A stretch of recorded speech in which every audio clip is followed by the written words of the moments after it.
Hi hello नमस्कार, स्वागत आहे तुमचं आपल्या चॅनलच्या आणखीन एका नवीन व्हिडिओमध्ये। मी संजना स्वागत करते तुमची युनिक रेसिपी मराठीमध्ये। आज आपण ओल्या नारळाची बर्फी किंवा वडी कशी बनवायची हे पाहणार आहोत। एकदम परफेक्ट प्रमाणात आज आपण ही बर्फी जी आहे ती बनवणार आहोत। याच्यामध्ये आज आपण दूध पावडर किंवा दूध अजिबात देखील वापरणार नाही।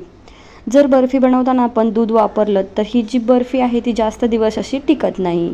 हीच बर्फी आपण न दूध वापरता बनवली तर ही बर्फी अगदी महिनाभर अशीच आपण स्टोर करू शकतो।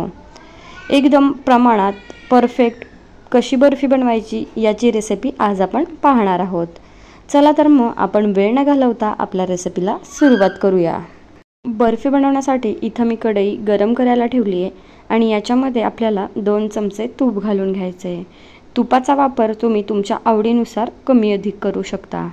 तूप जे आहे ते थोडंसं गरम करून घेतलं आणि याच्यामध्ये मी चिरून मिक्सरला बारीक करून घेतलेला नारळ घालून घेतला आहे। तुम्ही इथं मिक्सरला बारीक करून घेण्याऐवजी हा नारळ जो आहे तो किसून देखील वापरू शकता। इथं मी एक अख्खा नारळ जो आहे तो घेतलेला आहे।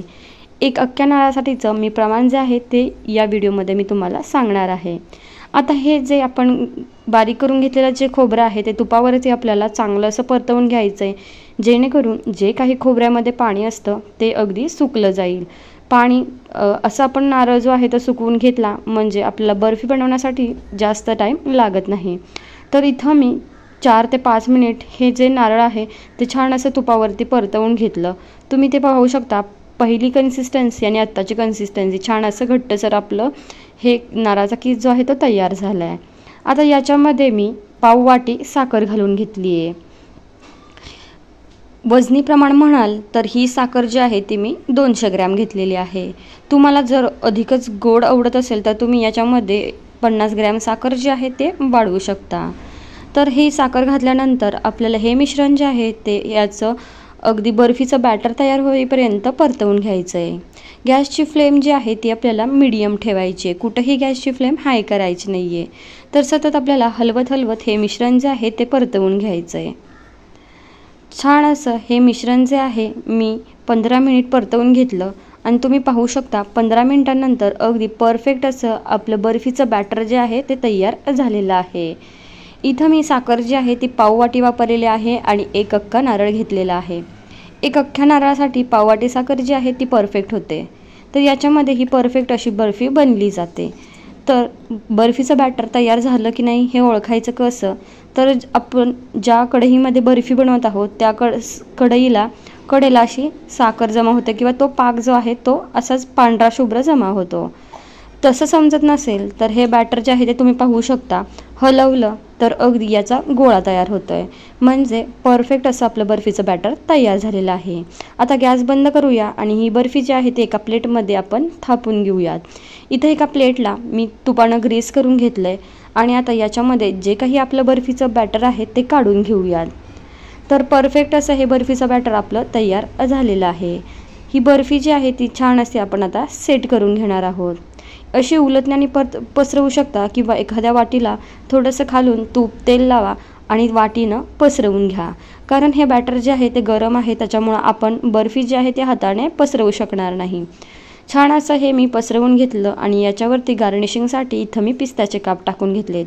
तुम्हाला आवडत असले तर तुम्ही कुठलेही ड्रायफ्रूट्स वापरू शकता, नाही वापरलीत तरी अशीही छान लागते।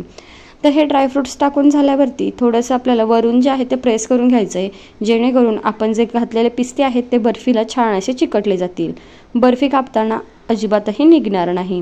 तर हे मी छान असं दाबून घेतलं आणि आता 5 मिनिट आपण असंच रेस्ट करण्यासाठी ठेवणार आहोत। 5 मिनिटांनंतर आपल्याला ह्या बर्फीच्या वड्या पाडून घ्यायच्या आहेत। 5 मिनिट आपण ही बर्फी जी आहे ती रूम टेम्परेचरला सेट करून घेतली आणि आता आपण याचे काप करून घेऊयात। थोडीफार ओली असतानाच ही बर्फीचे आपल्याला काप करून घ्यायचे, जास्त सुकल्यावरती देखील याचे आपल्याला हवे तसे काप करता येत नाहीत। तुम्हाला हव्या त्या आकारात तुम्ही या बर्फीचे जे काप जे आहेत ते करू शकता। तर मी असे उभे आडवे काप देऊन घेते आणि याचे छान असे चौकोन तयार करून घेते।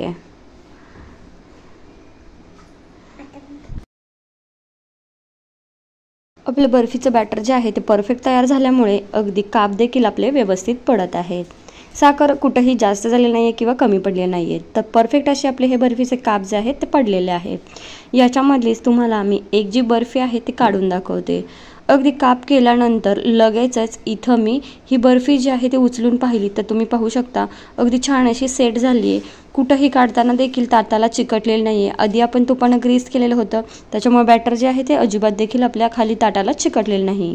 आय होप आजचा व्हिडिओ तुम्हाला आवडलाच असेल. व्हिडिओ आवडला असेल तर व्हिडिओला लाईक करा. चॅनलवर जर नवीन असाल तर चॅनलला सबस्क्राईब करायला अजिबात विसरू नका. अशाच मी नवनवीन आणि पारंपरिक रेसिपी माझ्या चॅनलवर अपलोड करत असते. वेळेत वेळ काढून व्हिडिओ पाहिल्याबद्दल खूप खूप धन्यवाद.